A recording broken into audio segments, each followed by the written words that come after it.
जोर से बादल गरजे, बिजली कड़की। छोटी सी झोपड़ी पर बारिश बरस रही थी। अंदर एक परिवार चिंतित बैठा था। सबसे छोटा सदस्य जन्म लेने वाला था। बूढ़ी और झुर्रियों वाली दाई प्रार्थना कर रही थी। हवा में डर छाया हुआ था। क्या मां और बच्चा रात बच पाएंगे? हवा किसी राक्षस की तरह गरज रही थी। हर झोंके ने झोपड़ी को हिलाकर रख दिया। परिवार ने एक चमत्कार की प्रार्थना करते हुए अपनी सांस रोक रखी थी।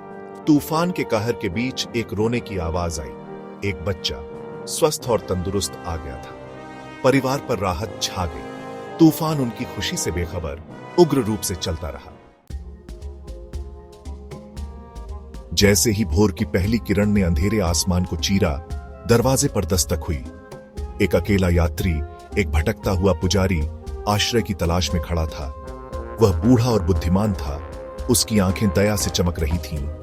अंदर बुलाए जाने पर उन्होंने नवजात को आशीर्वाद दिया। तूफान के बाद उनकी आवाज एक सुखदायक बाम की तरह थी। यह बच्चा, उन्होंने घोषणा की, प्रकृति के प्रकोप के बीच पैदा हुआ, खास है। वह अपने साहस और ताकत के लिए जाने जाएंगे। उन्होंने लड़के के लिए वीरता और जीत से भरे भविष्य की भविष्यवाणी की। वह एक हीरो होगा, पुजारी ने घोषणा की। उसका नाम किंवदंतियों में अंकित होगा। परिवार बहुत खुश हुआ, पूरी लगन से सुनता रहा। पुजारी के शब्द उनकी विनम्र दुनिया में आशा की किरण थे। बच्चा उत्साह से बेखबर अपनी मां की बाहों में शांति से सोता रहा। जैसे ही परिवार आनंदित हुआ, पुजारी का हाव भाव बदल गया। उसके चेहरे पर एक साया छा गया। उसकी आंखें चिंता से घिर गईं। लेकिन वह शुरू हुआ। उसकी आवाज भविष्यवाणी से भारी थी। उसके ऊपर एक बड़ा खतरा मंडरा रहा है। परिवार हैरान रह गया, चुप हो गया।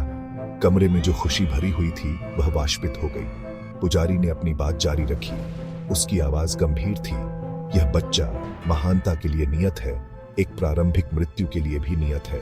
उसे एक दुर्जय दुश्मन का सामना करना पड़ेगा, और अगर उसकी रक्षा नहीं की गई तो वह अपनी पूरी क्षमता को नहीं देख पाएगा। तनाव से हवा घनी हो गई। भविष्यवाणी भारी पड़ी। नवजात शिशु के भाग्य पर एक काला बादल मंडरा गया। परिवार तबाह हो गया, अविश्वास में देखता रहा। महानता का वादा अब एक क्रूर मजाक की तरह लग रहा था।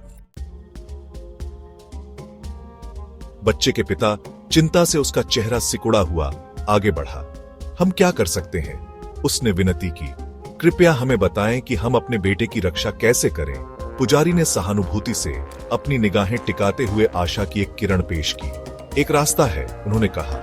उनकी आवाज फिर से ताकत हासिल कर रही है।